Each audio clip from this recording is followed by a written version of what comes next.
All right, so why don't we get started then? Thank you all for coming. It's a treat to have Tianna Paschel with us today and to have Kendall Thomas moderating the discussion.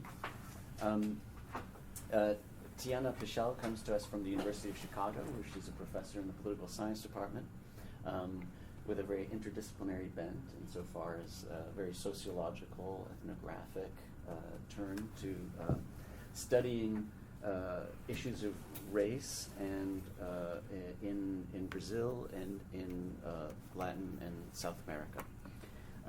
And with us is Kendall Thomas, who is not only a constitutional expert, a legal theory expert, but also an expert on Brazil now.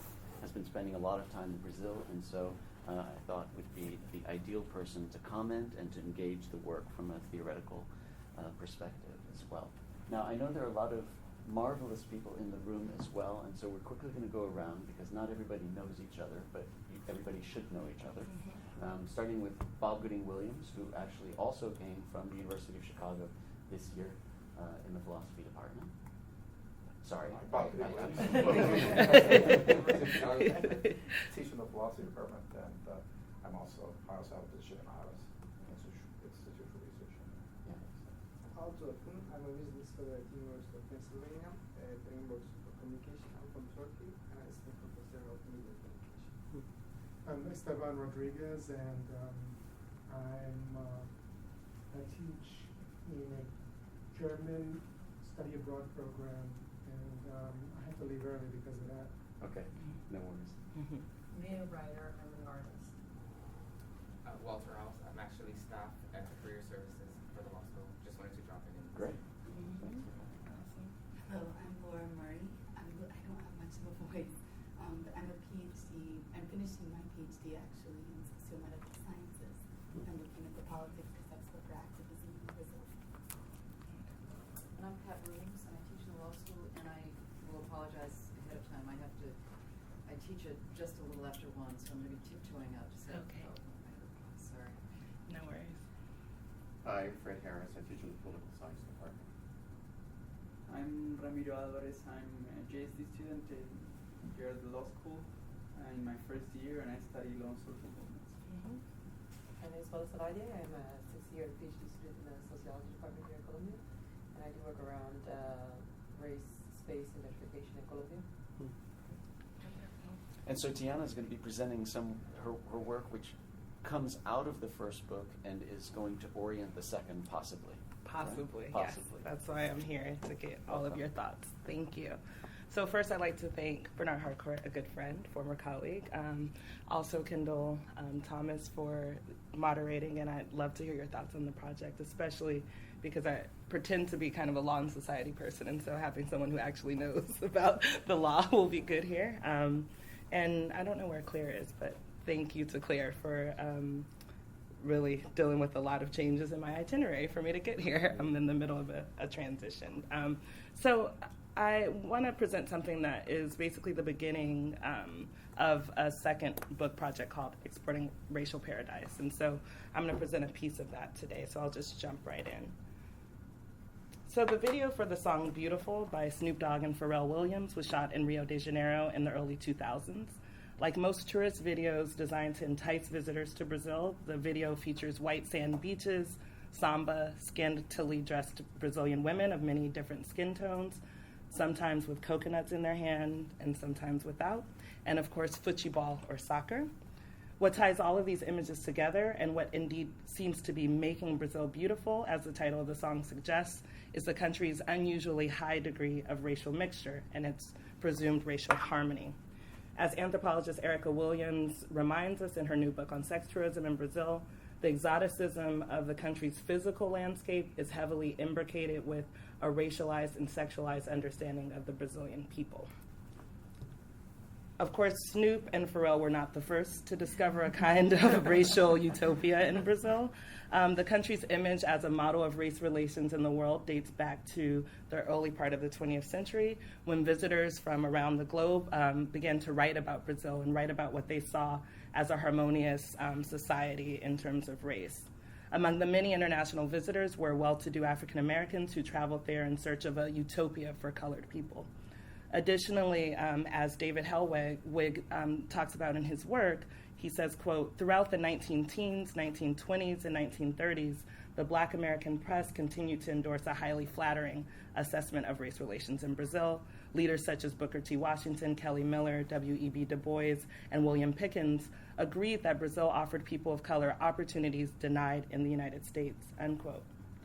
While some of these very same African American intellectuals would later become disillusioned with Brazil's racial order, the country continued to be understood as an anomaly in a world of conflict, Jim Crow, apartheid, and ethnic cleansing.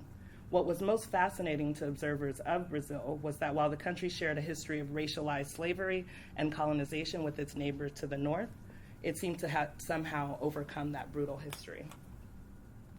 So published in 1933, Gilberto Freire's landmark work, Casa Grande e Senzala, or Masters and Slave in English, became the main lens through which the Brazilian nation would be imagined.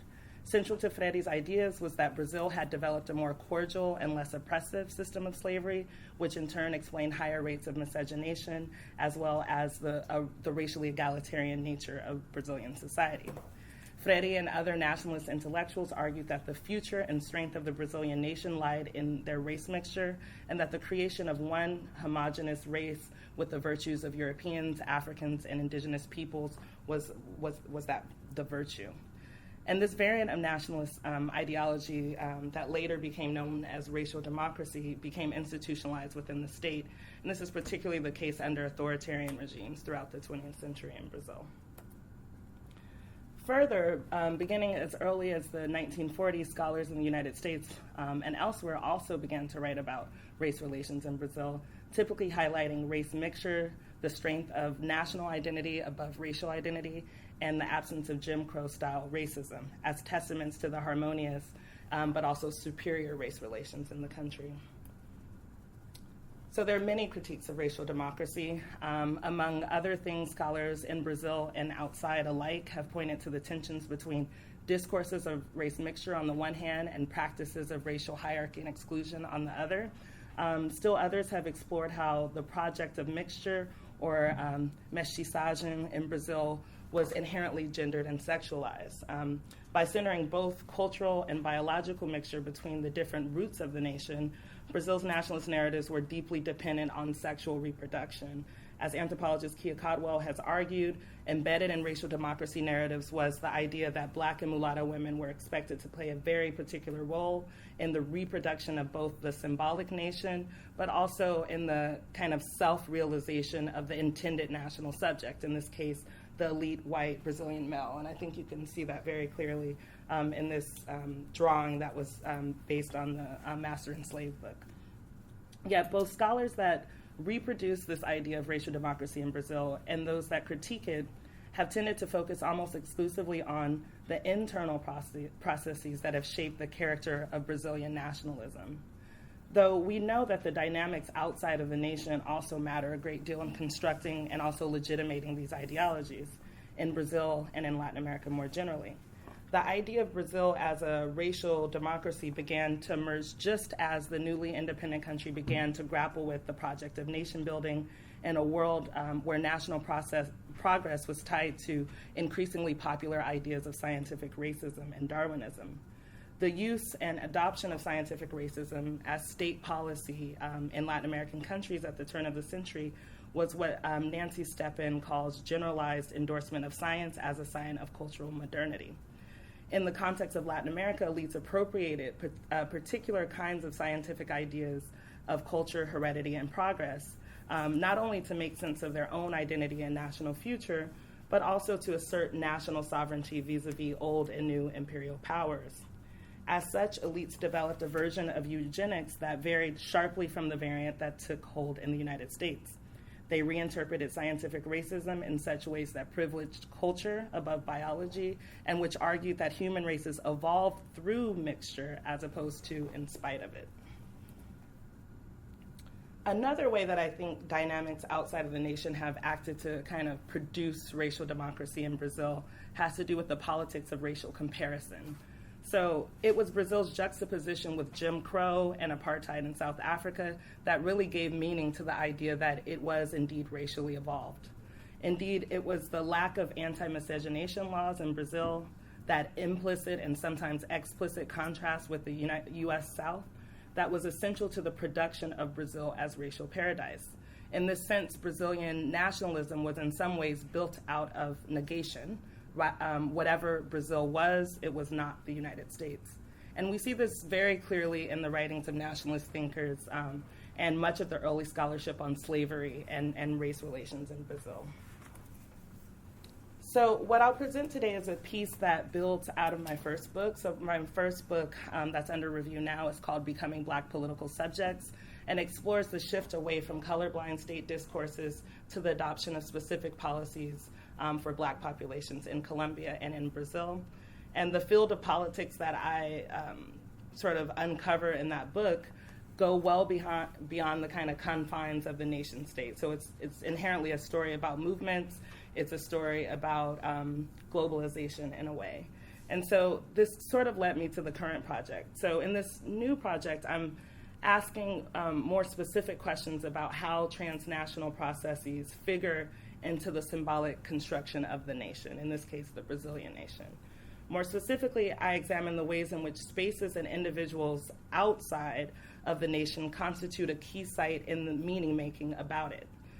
This transnational construction of the nation, I hope to argue, helps to solidify national identity within the boundaries of the nation at the same time that it produces a unifying discourse outside of the nation for external audiences. Indeed, much in the same way that scholars of identity at the individual level have argued that race is dialectically constructed, my provocation here is to suggest that the construction of the collective identity of the nation, or what Benedict Anderson called the imagination, also happens vis-a-vis a similarly dialectic process. In this, I'm interested in analyzing a range of transnational actors that I think could be conceived of as acting as producers, but also couriers of ideas of the nation. I believe these actors offer a unique window into not only how processes of nation-making form, but also how that project is also undermined. And so my talk today is going to be based on what I'm conceiving of right now as a later chapter of the book, where I look at the unmaking of Brazil as racial paradise, particularly within the context of the United Nations. And so the two protagonists of this story, the two kind of couriers, challengers, producers of ideas of the Brazilian nation, are diplomats and Black activists. And so what I'm really going to focus on is the ways in which these two actors engaged in an ideological and political struggle in the early 2000s, which ended in widespread racial equality policies, and most notably in affirmative action. So in 1995, Black movement organizations mobilized tens of thousands of people to march on Brasilia for the Zumbi March Against Racism and for citizenship and life. In this protest, activists called for a shift in the state's position on racial issues and demanded concrete policies for Black populations in areas of education, health, employment, and justice. While the march was officially organized by the longstanding political organization, the Unified Black Movement, or the MNU, Black NGOs and activists working within labor unions and also leftist parties like the Workers' Party were also really central to the organization of this march. In the end, the march drove then President Fernando Henrique Cardoso, or President Cardoso, to publicly recognize that the country was not a racial democracy, but instead suffered from pervasive racism and racial inequality. And this was really significant because it was the first time in Brazil's history that a president had made such a statement. More importantly, it acted to legitimate what Black Brazilian activists had been saying for nearly a century. As Michael Hanchert's work aptly shows, racial democracy ideology had effectively silenced any critique of Brazil's racial order. As such, anti-racist activists were often accused as being themselves the racist, something that anyone familiar with public discourse in the United States right now might recognize. It's something that David Thiel Goldberg refers to as a civic racelessness being a civic religion of sorts. So having a sitting Brazilian president admit that there was racism and rampant racial inequality in Brazil was huge. It marked a critical shift in Brazil in which discussing Brazil's racial problems went from being taboo to legitimate. What is more, President Cardoso promised to take concrete steps to address such racism through policy reforms. And so his first attempt to do this was the creation of this interministerial working group for the valorization of the Black population. I'll call it the GTI. It's what it's commonly referred to. So it was a national committee made up of high-level government officials and Afro-Brazilian leaders charged with conducting research about racial inequality, but also designing government policies on anti-racism. So the GTI met regularly following the Zumbi March and came up with a report with a whole host of concrete demands for the Brazilian state to implement at various levels. However, some 4 years later, and as Cardoso's second term neared the end, his administration had yet to implement any of the concrete demands. Ivair Alves dos Santos, an Afro-Brazilian member of Cardoso's administration and longtime advocate for race-based policies, discussed his difficulty in pushing these reforms forward. He explained to me in an interview, he said, quote, "Nobody believed in these issues that I was talking about. I talked and talked and I kept hitting the ceiling," unquote. That ceiling had a lot to do with Cardoso's centrist party, which saw racial issues as either irrelevant or a workers' party thing. Though, as Malaten has argued, Cardoso himself and some of his key advisors were indeed committed to adopting racial equality policies, though neither this commitment nor the external pressure from Brazil's Black movement was enough to outweigh the major opposition that he had within his party. As a result, the Zumbi March, while an important and actually a rare instance of massive Black mobilization in Brazil, was not enough to move beyond these symbolic gestures condemning racial inequality. What did ultimately catalyze this action was the Third World Conference Against Racism held in South Africa in 2001, the Durban Conference. So it's nearly impossible to talk about affirmative action policies in Brazil without talking about Durban. In fact, nearly all of the legislation related to promoting racial inequality or promoting racial equality in the country that started to pass in the early 21st century cites Durban as providing their legal justification. In this sense, Durban is best understood as providing the much-needed bridge between symbolic rhetoric and actual policy reforms. One Afro-Brazilian activist close to Cardoso put it simply: there's before Durban and there's after Durban. From there, everything changed. Indeed, nearly every activist and state bureaucrat I interviewed for my first book talked about Durban as a critical juncture. One activist referred to it as dividing the waters. Sociologist Edward Tellez and also political scientist Malaten have underscored the importance of Durban in bringing about affirmative action in Brazil. However, neither have delved into why this event, one that proved ineffective and even counterproductive for racial justice struggles throughout the rest of the world, had such a profound impact on racial policy in Brazil. In order to understand the magnitude of the Durban Conference, I argue that we must situate it in the context of the Brazilian government's decades-long investment in being the model of race relations in the world, and particularly this kind of struggle that they had within the United Nations. Thank you, Bernard. To show this, I'm going to analyze some transcripts from UN meetings in 1978 to 2000.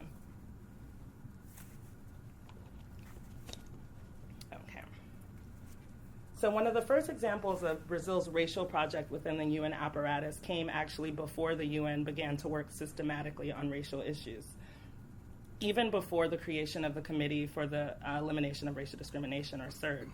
In 1950, UNESCO commissioned a large multi-city study on Brazilian race relations to be carried out by prominent social scientists from Brazil, but also elsewhere.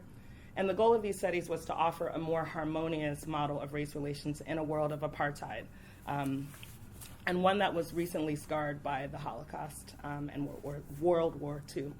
Ironically, though, scholars that were contracted by UNESCO to do these studies in Sao Paulo and in Rio actually concluded that there was a de facto racial hierarchy and pervasive racial inequalities in that part of the country, whereas those researching the Northeast tended to reaffirm ideas of racial democracy.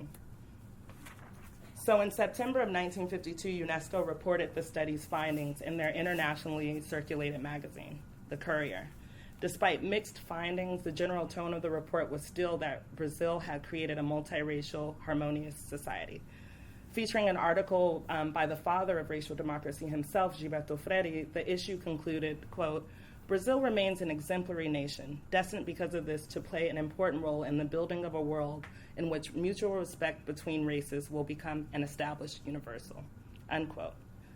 So while the UNESCO studies became renowned in Brazil as evidence that racism actually did exist in the country, the findings were packaged internationally as proof that Brazil was the model of race relations to be followed. Brazil's history of colonization and slavery, which it was thought to have overcome, was particularly important to its appeal as a model for countries with similarly sordid pasts, i.e., us. Indeed, in many of the meetings that I analyzed, Brazil was constantly juxtaposed with the racist, intolerant, and cruel regime of apartheid in South Africa. So throughout the 1970s and 1980s, we see Brazilian diplomats continuing to emphasize Brazil's racially harmonious character within the UN, and also well into the 1990s. But in the 90s, this sort of converges and becomes folded into a larger global strategy. As an emergent leader in the global South, Brazilian officials had high hopes that their leadership in the UN in a number of areas, including race relations, would lead to a permanent seat on the UN Security Council, and thus more recognition and influence in the world. Yet rather than paint Brazil as an organic racial democracy, they began to emphasize the Brazilian state's proactive approach to combating would-be racism in the country. So in a UN meeting on November 30th of 1999, a Brazilian official stated, under Brazilian legislation, racism is a crime for which there is no bail or statute of limitations. Any kind of racial discrimination is punishable by law. Brazil is proud to be a melting pot of cultures, all of which has contributed to building a tolerant, multi-ethnic society, unquote. Indeed, diplomats not only emphasized the inherent cultural features of Brazilian society that had given way to this kind of racial egalitarianism, but also highlighted the government's leadership in criminalizing racism and ensuring equality of opportunity in the country, at least formally. In some instances, this actually meant that Brazilian officials did recognize that there was some residue of slavery, though even as Brazilian diplomats did acknowledge this, it was as a historical injustice, and they often failed to recognize ongoing racism or discrimination as a problem in Brazil. Instead, statements like these, as well as many others throughout the 90s, painted a picture of a multiracial, multi-ethnic society that, as one diplomat put it, had always been at the forefront of the struggle against racism and racial discrimination. In addition, Brazilian diplomats were extremely active in the UN efforts to combat racism. This was evident in their leadership in the monitoring of CERD and their leadership in the UN Decade Against Racism campaign.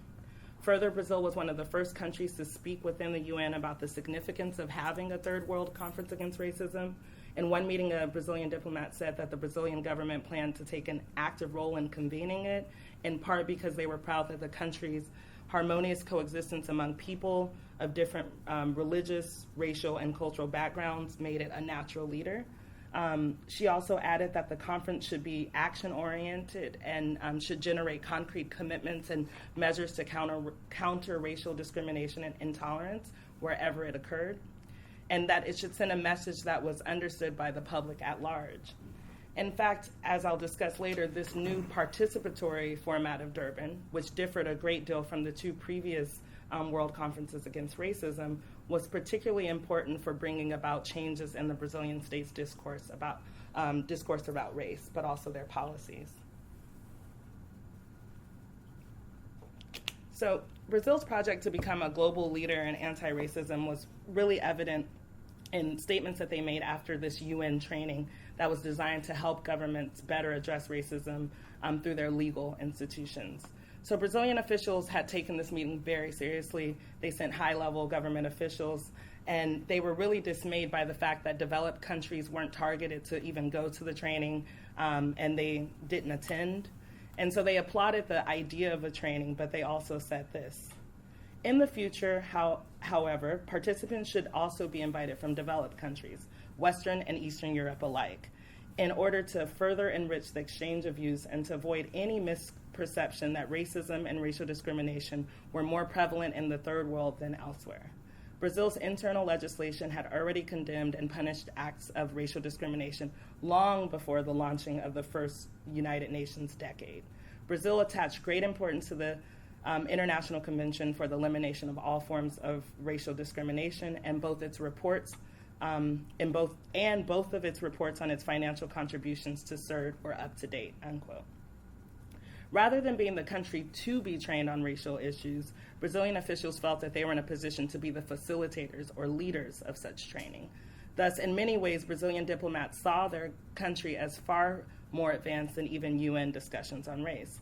And this was both because Brazil's nature was one of a tolerant and multiracial nation, but also because of the progressive steps it had taken towards combating racism within its legal institutions. And so when it came time to talk about a third world conference against racism, or also a third decade to combat racism, the Brazilian government was very interested in taking leadership, and it vowed its highest support. So in March of 2000, Brazil stepped up, unsurprisingly, to host the Regional Conference of the Americas, one of 4 regional conferences held around the world in preparation for Durban. However, the Brazilian government later rescinded their offer after scandals erupted around the country's 500-year independence celebration in April of that year. As Cardoso planned for an elaborate celebration of Brazil's discovery by the Portuguese, thousands of people marched in protest. Soon, images flooded the national and international media of Brazil's military police violently repressing peaceful protesters, among them students, as well as indigenous and Black activists. In the international media, this state violence was juxtaposed with the popular image of Brazil as a racially mixed and harmonious society. The official reason that the Brazilian government gave for pulling out of hosting the preparatory conference was financial resources, though activists knew that they actually withdrew because they feared more protests and the airing of Brazil's racial problems in the light of kind of International Day, if that makes any sense. Even the UN High Commissioner for Human Rights raised questions about this decision in her visit the next month to Brazil. So fully aware of the image diplomats projected about Brazilian race relations and their ambitions within the UN, Afro-Brazilian activists began to mobilize around the conference relatively early. Durban was exactly what the movement needed to exert pressure on the Brazilian state to make good on promises that dated back to 1995, with the failed GTI in particular. So the conference also did some work in terms of re-energizing people within Cardoso's administration who had lost both hope and momentum in terms of implementing racial policy. So ultimately, this 500-year debacle and the refusal to host the pre-Durban conference was a blessing in disguise for the movement. I asked one Black Brazilian activist who was really central to this process, Ivanir dos Santos from the Center of the Articulation of Marginalized People, what he thought, why the Durban conference had such an effective, how was it so effective? And he responded, at first it wasn't. The thing that helped us was the moment in which the Brazilian government refused to host the regional conference, unquote. And the government officials I spoke to also admitted this. They said that the 500-year celebration was a pivotal moment for Durban.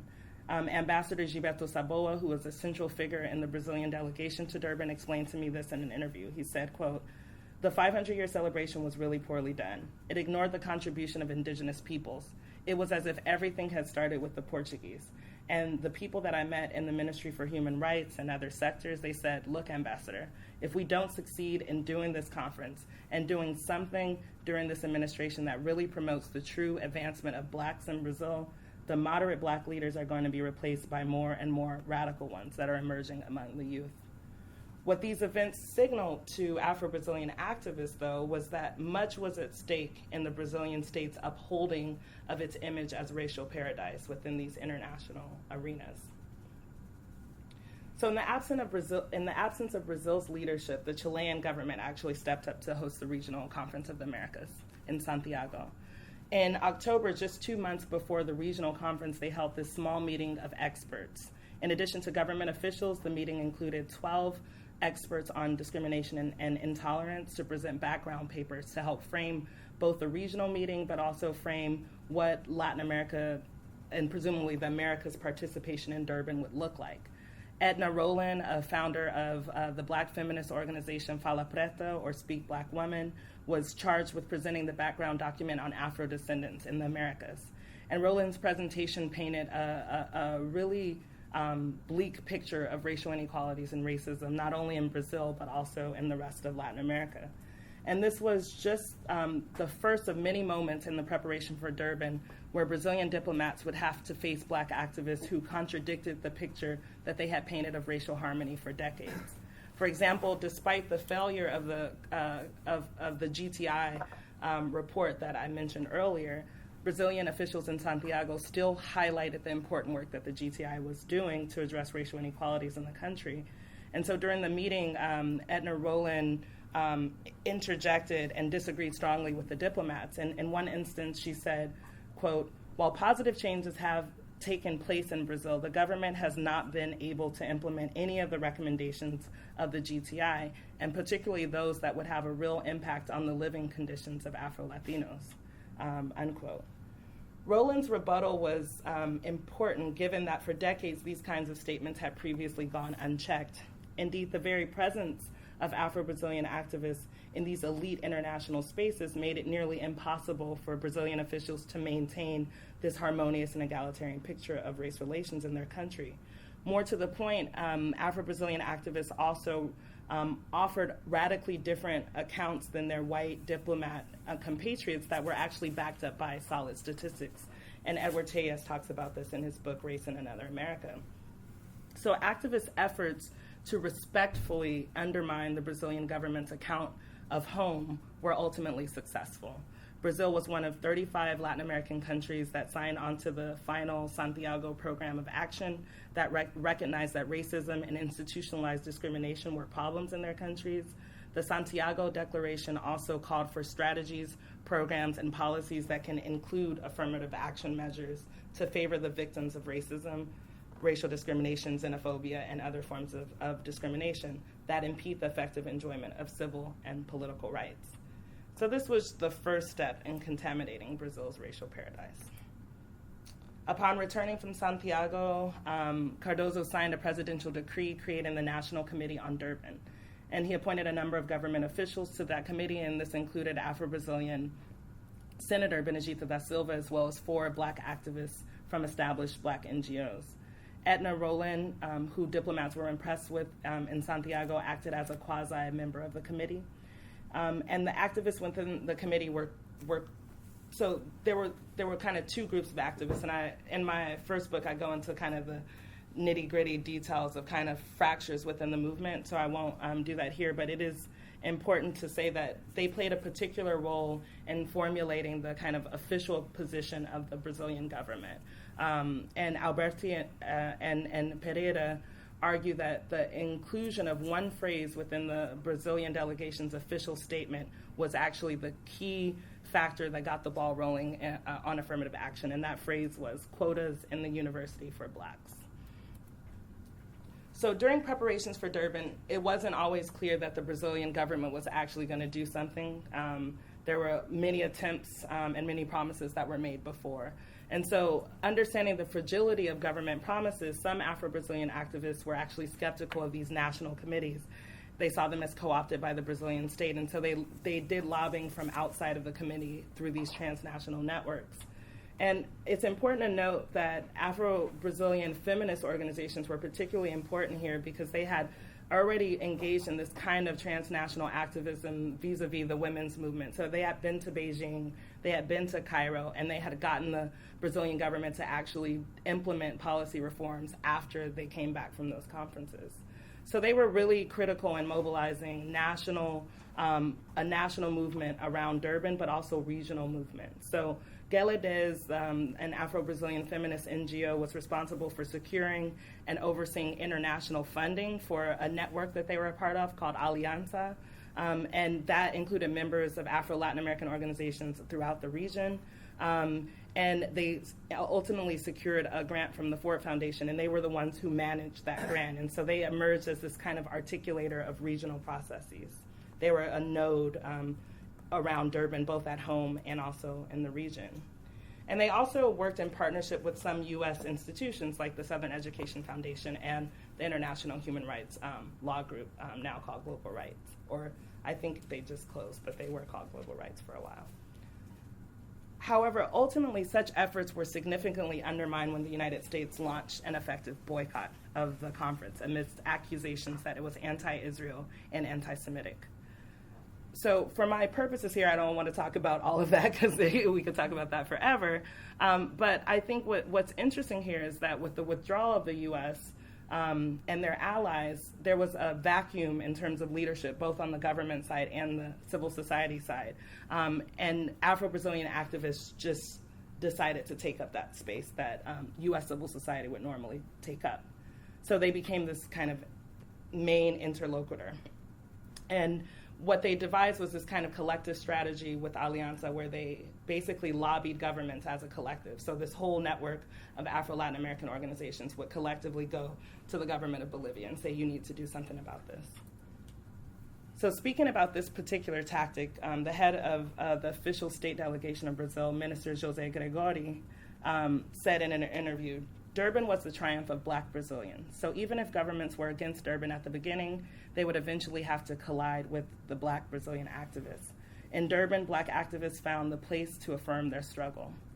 And the minister added that the work of the Afro-Brazilian movement, and particularly the Afro-Brazilian women's movement, allowed him to more effectively push for racial equality within his own delegation and in his negotiations with other diplomats.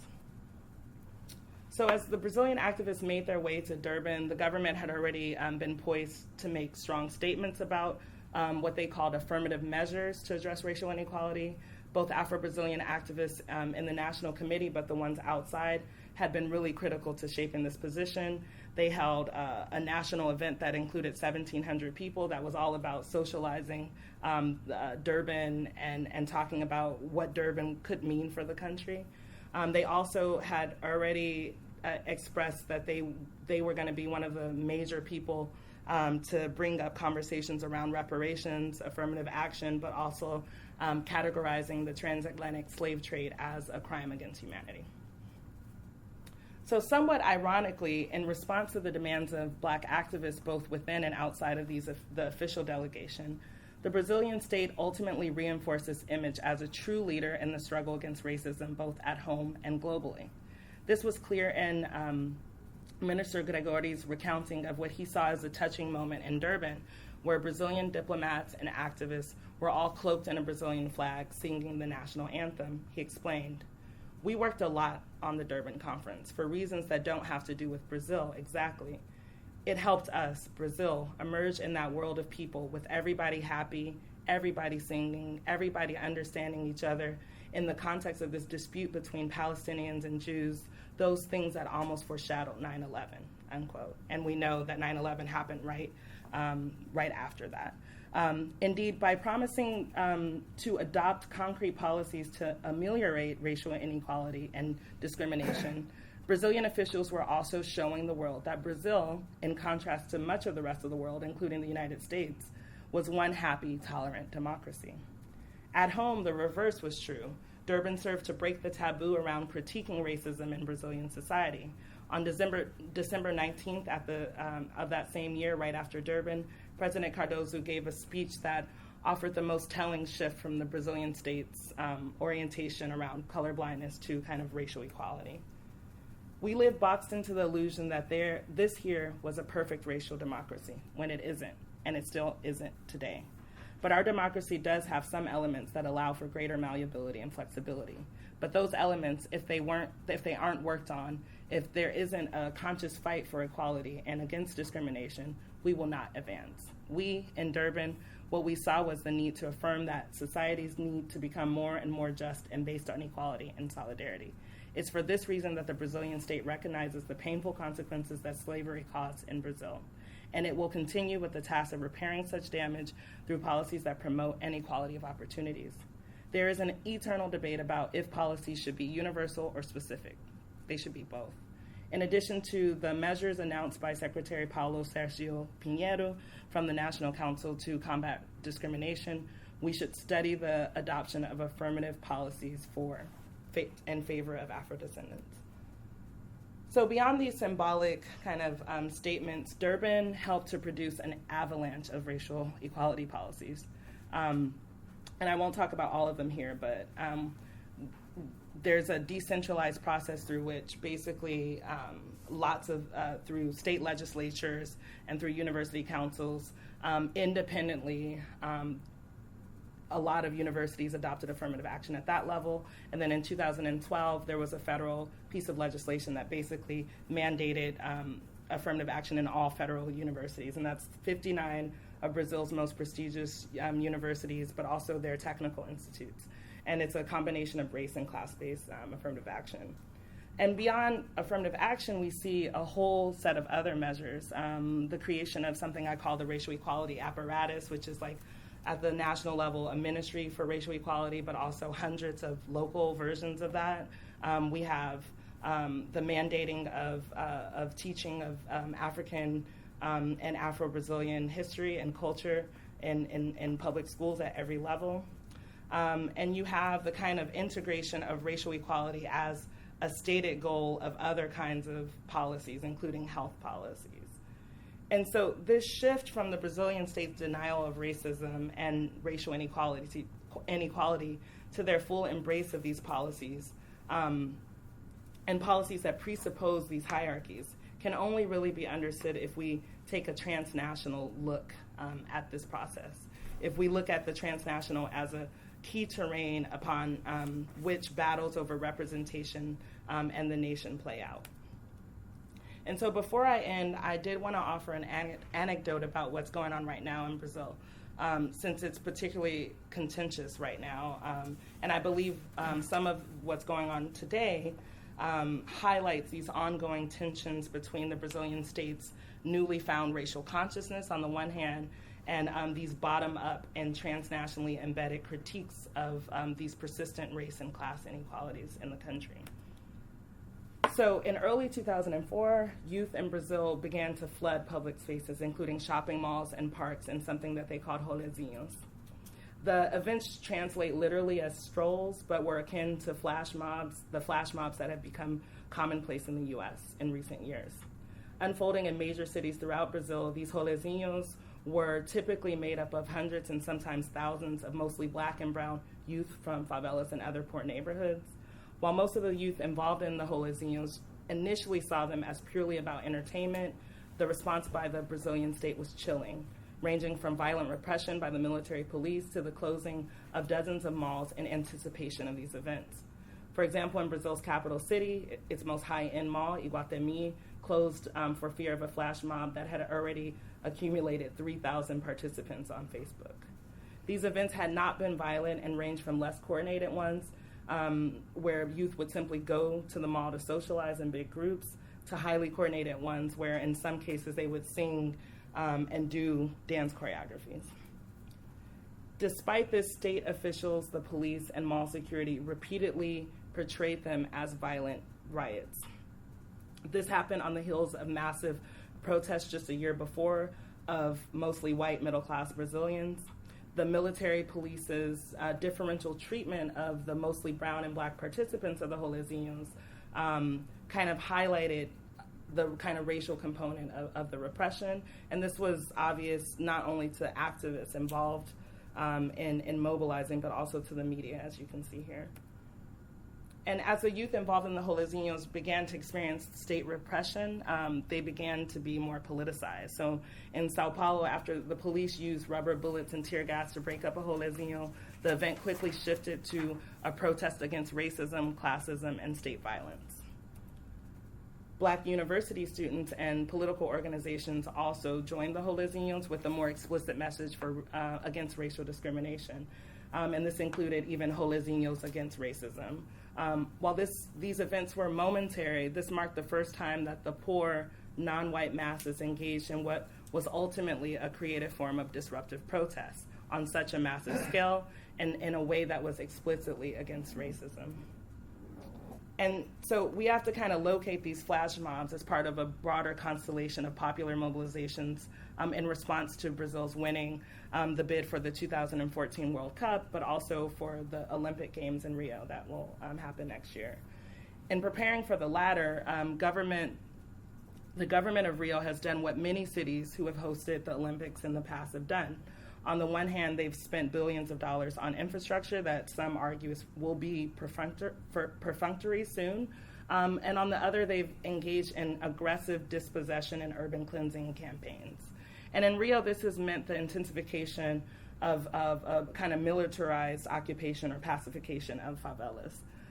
And there, have even been proposals to put walls around these favelas, but and other things, and repression of these protests is part of that larger strategy. And so it's no surprise that the audience of these recent protests are not just a national audience, but also, much like in the Durban organizing, an international one, as you can see here with the English sign of Uniafro, a network of popular education nucleuses. So my goal here, and in this project more generally, is not simply to suggest that the international matters or that activists strategically use transnational tactics. The scholarship on social movements argues this quite convincingly. With this project, I'm hoping to say something a little more provocative, though I'll let you be the judges of that. Essentially, what I think these examples suggest is the ways in which the nation itself is necessarily constituted from outside of itself. As a result, activists who seek to challenge hegemonic models of citizenship, in this case, formally colorblind citizenship, do so not because they are appealing to some external space or outside ally who they can leverage from. Instead, what I'm trying to get at is the ways in which transnational spaces may themselves be key sites in the making of the nation. And so what the Durban example also highlights is that such spaces can also be critical in their unmaking. And so I'll leave you just with a slide here that shows how what I've presented today fits into what I'm conceiving of as the broader project. And so what I'm thinking of is to have each chapter sort of analyze a different actor, producer, courier of ideas of the nation. And so it's very preliminary, and I'd really love to hear your thoughts and questions.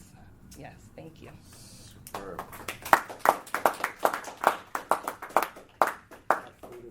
Our food has arrived. So kind of perfectly. Should we take a two-second I think people break? should take a break. Yeah, and then Get Philip. Should we get So back shall I started? start so that we can have some time for conversation? This is an incredibly rich project that Professor Paschel has introduced us to this afternoon, and I certainly don't want to create the illusion that I can do it justice in any way. I thought, though, that I would begin by noting that the story you've told us about the ways in which transnational spaces lend themselves as key sites for the making of the nation national identity and for nation-state formation by Brazil is a way for me of understanding an antecedent transnationality, which has provided a context for the making of Brazilian identity, or of the making of the Brazilian identity that you critique and with which you begin as the target of your project, namely this idea of democracia racial, right? Racial democracy, the idea that was associated with Gilberto Freire in his great book Casa Grande e Senzala. Because there's a sense in which the transnationality that you're talking about, I think, can be understood as an as a site for oppositional practices that contest this antecedent transnationality, which is all about marking the difference globally between Brazil as a racial democracy and other countries such as the U.S., South Africa, and Nazi Germany as racist countries. Yeah. So I'll just read a little bit of the unpublished English translation of a very influential book that was written by Ali Kamel, who is the director of the news division of Global, which is probably the largest media organization in Brazil. And in Latin America. And in Latin America. And this is from a book, the title of which was We Are Not Racist. And the book was occasioned by the adoption of affirmative action and the litigation that was going on at the time the book was written in the federal tribunal, in which the equivalent of Brazil's Supreme Court eventually held that race-based or race-conscious affirmative action policies were not inconsistent with the Brazilian Constitution. This is Kamel. He says that race-based affirmative action is problematic because proponents of the policy have imported from the United States a way of thinking and talking about race and race relations that was not ours. Kamel argues that Brazilian proponents of race-based affirmative action are advancing a vision of race that is blind to, quote, our Brazilian particularities. He goes on to say, in Brazil, interracial friendships, mixed marriages, the inexistence of institutional barriers against Negroes, the absence of conflict, and of awareness of race are a reality among us. Unlike the United States, Brazil is not a society in which racism is the dominant feature. While racist incidents do occur in Brazil, to swear at the Negro as this or that, to pass over the Negro in favor of the white, these manifestations of racism are not the rule, but the exception. The harder, more explicit, and more direct nature of racism in the U.S. has meant that the American repudiation of anything to do with Negroes is total. By contrast, in Brazil, nearly everyone, even a racist, is fascinated by what is considered as having come from Africa. So proponents of affirmative action, on Kamel's account, unfairly ignore the ways in which the situation of the Negro in the United States and in Brazil are two absolutely distinct, indeed opposed realities, right? So there is this imagined transnational space which has provided an imaginary or an imaginal domain for the elaboration of this master narrative of Brazil as the meeting point for the three great streams of Brazilian national identity, the indigenous, the European, and the African, and which centers in that master narrative the importance of African diasporic identity and culture in contributing to Brazilian national identity. And I emphasize this word culture because I think it is a crucial term for understanding the cultural political work that is being done, both in these international venues, these formal institutional international venues that you mentioned, and in the realm of what I've been calling the transnational imaginary. This notion that because racism is a crime by law, which can be redressed by law, right? That is evidence of the truth of the proposition that Brazil is a melting pot of cultures, all of which have contributed to building a tolerant, multi-ethnic society, to quote from the 1999 statement from the UN record that you showed us. So for me, this question of culture and the work that culture does in minimizing the significance of race as an explanatory social category for illuminating social inequality in Brazil, right? And the elevation of class, right? As an explanatory social category which demotes race to a secondary position if it doesn't exclude it altogether, are important features of the the paradisiacal quality or the paradisiacal narrative that Brazil is telling. But my question grows out of the relationship between this cultural narrative of Brazilian identity and the notion of racial democracy. The project on which I'm working grows out of some work I've done with a former graduate student here, and we're calling it in Portuguese Levando a Democracia Racial a Sério. It's a riff on the Ronald Dworkin book, Taking Right Seriously, taking racial democracy seriously. And its starting point is to push back a little bit against the proposition of much anti-racist work in Brazil, both within the country and on the international stage, that the notion of racial democracy has absolutely no utility whatsoever. So from the observation that Brazil is not a racial democracy, in fact, we have this repudiation of the possibility through a kind of semantic redefinition of understanding racial democracy in a different oppositional and empowering way for black consciousness movements and for black political movement more generally.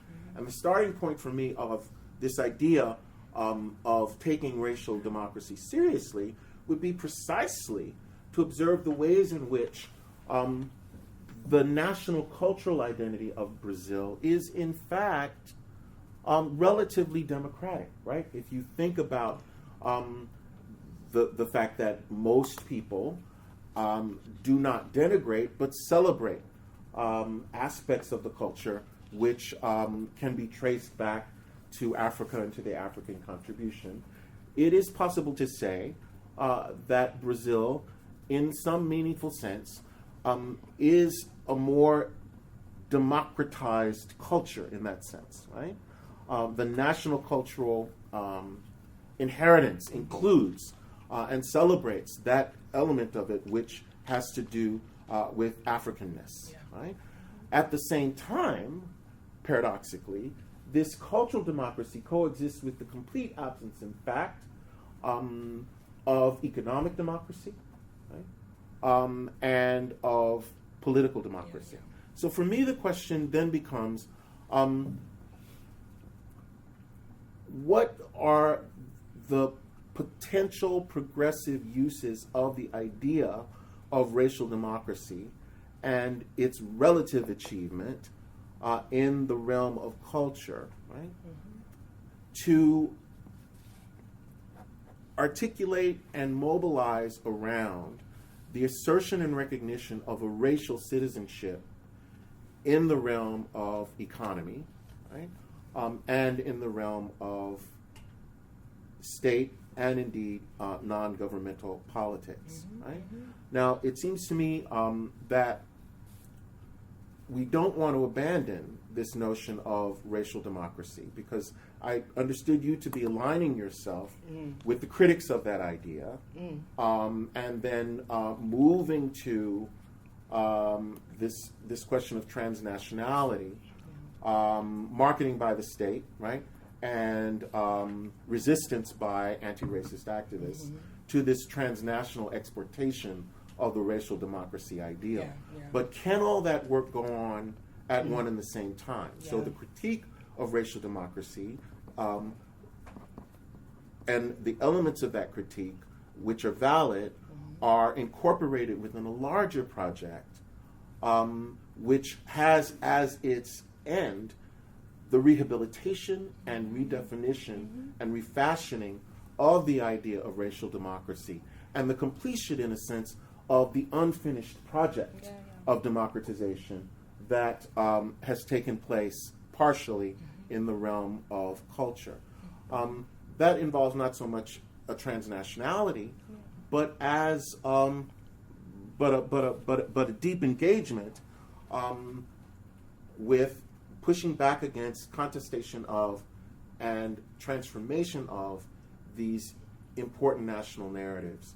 which are only contingently and loosely related to the transnational. Because that seems to me to be some of what is going on in the Jolezinos, right?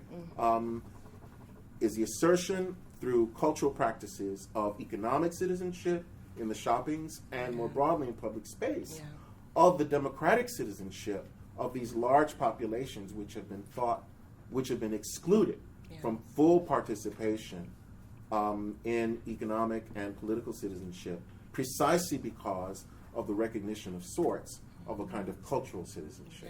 I don't know if that's responsive at all, but I want to suggest that there is something utopian in the notion of racial democracy, that even as we're critiquing it and its reification of this raceless Brazilian identity, can be recuperated and put to emancipatory uses in the Brazilian context. Yeah, I think that is a fascinating provocation, and it actually makes me think more, and I wouldn't be the person to do this, but somebody needs to do it, which is there needs to be a lot more kind of black political thought of black activists in Brazil from the 19-teens forward. And the one book that comes to mind that I think really does get deep into what the nature of the black movement's critique of racial democracy is Paulina Alberto's book, Terms of Inclusion.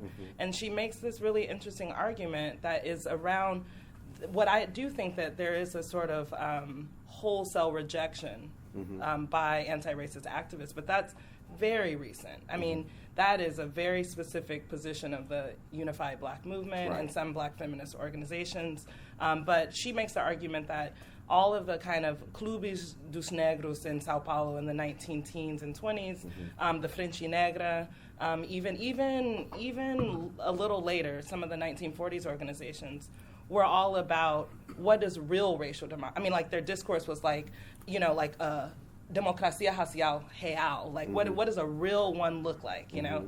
And I think that it's only in the 70s with the movements that are kind of inspired by not the civil rights movement as much as like, the black kind of radical traditions after that, inspired by decolonization and on the African continent, that they sort of take a much more definitive position against racial democracy altogether, that it's not useful, that there's no element of it that is useful. So I do think that there's something to be said, like as I do this project, to kind of have a more nuanced kind of account of what is being critiqued at all in this, and what racial democracy comes with. Because I think for like, I'm thinking of Sueli Carneiro with Gelade's, her sort of like theorizing about the nature of racism in Brazil. The point of departure is that symbolic inclusion happened, and that the problem has never been symbolic inclusion, right? Like you have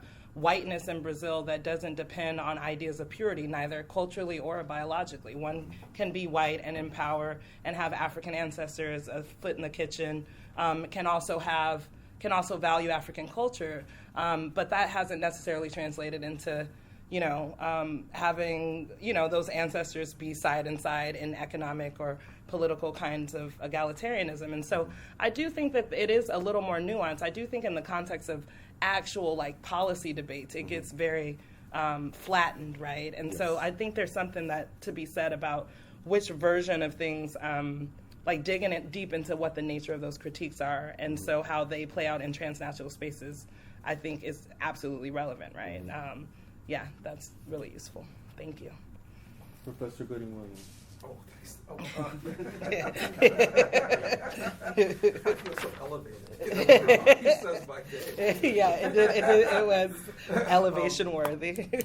I was just wondering if there's a racialized culture of poverty discourse in Brazil, and this is prompted by your introducing the notion of culture. I mean, I know nothing about the Brazilian situation, but and the reason I ask that question is to wonder whether the sort of thing that Professor Thomas is suggesting doesn't exist, for example, in the United States. So, we have Jasmine Center, and we have, now at the Du Bois Institute, within the Du Bois Institute, it's not no longer the Du Bois Institute, but it's been renamed, and I've forgotten the name of the Hutchinson Center. Within the Hutchinson Center, right?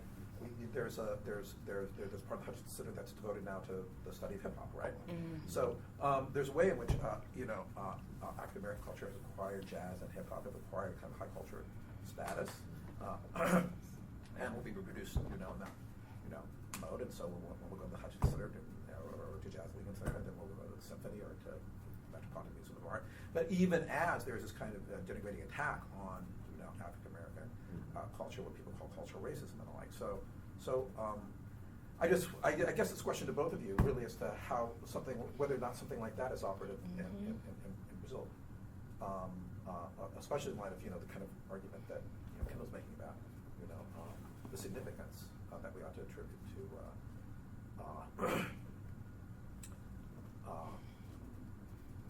cultural democracy.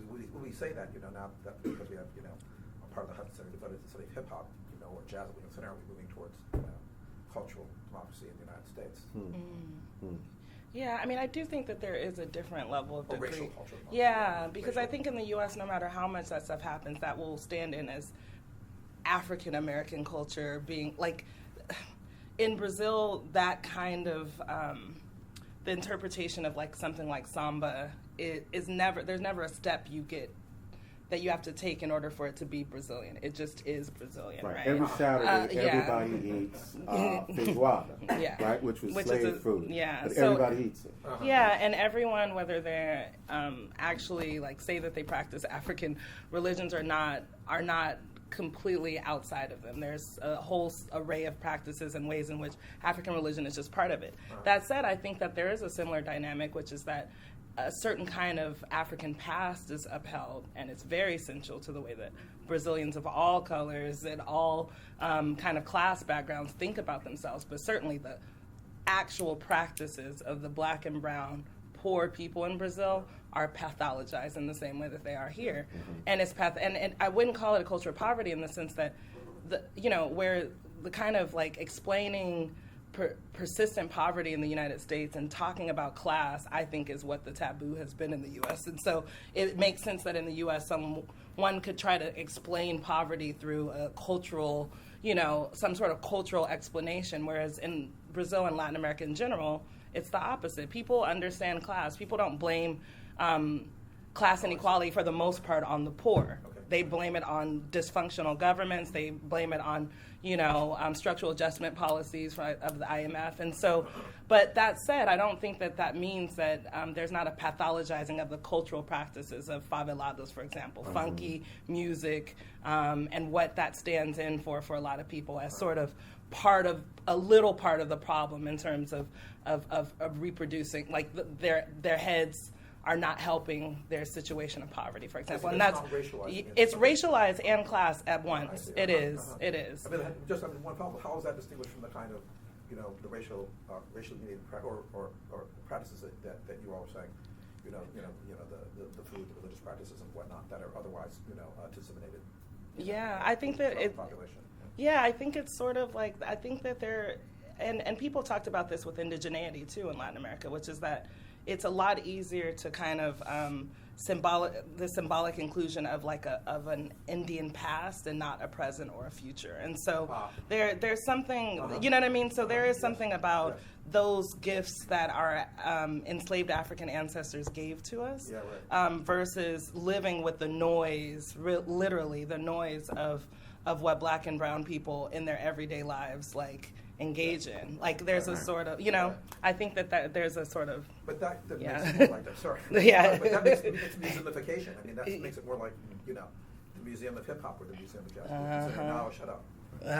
Professor Harris? Wow, I've been elevated too. Just a comment and then a question. One about the connection between culture and politics, and the other about transnational connections in the African diaspora, particularly as we think about Durban. So first, I think the work you're doing is very important.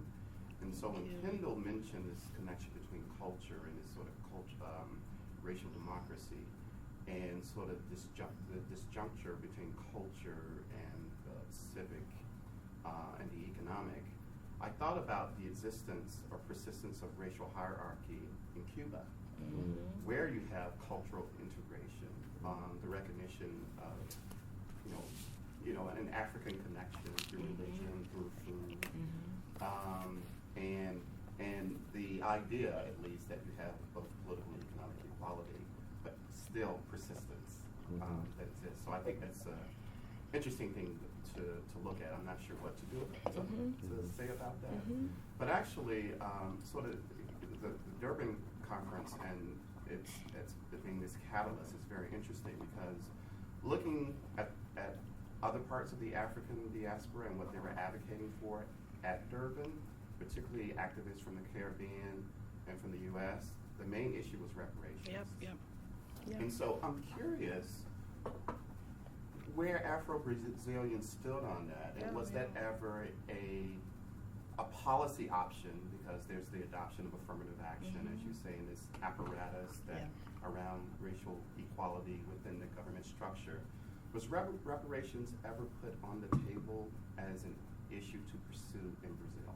Yeah, I mean, why not? Yeah, so I'll answer the second question first. So it was absolutely on the table in terms of, at least there was a discourse of reparations. Now, what reparations actually mean is a whole other thing. So some of the kind of more institutionalized activists actually see affirmative action as a form of collective reparations, and they've talked about it that way. Some of the more radical activists would never call it that at all, for a lot of reasons. And so reparations conceived of in terms of kind of monetary compensation for past or continual wrongs wasn't discussed as much as it was discussed as like reparations as a bundle of policies. Now, for some activists, that bundle of policies needed to go into like racism in the justice system and other realms, but it was always discussed in terms of policy. And the Brazilian delegation used the word reparations quite a bit in Durban in ways that we couldn't even imagine the U.S. Delegation touching, right?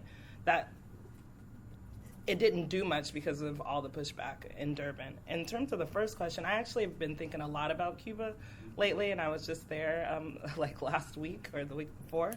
And I think that actually what the Cuban example suggests is that we have to kind of have a theory of ideology and power when we're talking about race. Like, it just, like, the idea that, like, the state alone has, like, some domain in its, like, formal institutions over, like, every aspect of, like, social life, I think is not the right way to think about it. And so when I think about the Cuban example, I think, well, yeah, so you have the symbolic inclusion in the nation, and then you have an attempt at political and economic.